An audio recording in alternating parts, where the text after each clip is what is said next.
ছাদ বাগানের পুঁই শাক। এই প্রচণ্ড বর্ষাতেও ছাদ বাগানে পুঁই শাক অসাধারণ। এই ভরা বর্ষাতেও যখন জমিতে সব শাক নষ্ট হয়ে যাচ্ছে, ছাদ বাগানে কিন্তু যেমনি লম্বা তেমনি মোটা তেমনি সবুজ পুঁই শাক। এটি ফ্যামিলি কেয়ার ছাদ বাগানের পুঁই শাক, যেটি আমরা এপ্রিল মাস থেকে ব্যবহার করে আসছি।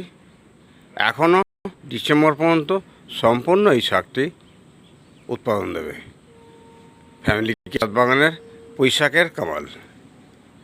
যখন প্রচণ্ড বর্ষায় জমির শাক সব নষ্ট হয়ে যাচ্ছে, ছাদ বাগানেও এই রকম শাক দেখা যাচ্ছে, এবং যেটি এপ্রিল মাস থেকে খাওয়া হচ্ছে। একটি গাছ এখনও ডিসেম্বর পর্যন্ত চলবে। একটি গাছ ছাদ বাগানের একটি পুঁই শাকের কামাল।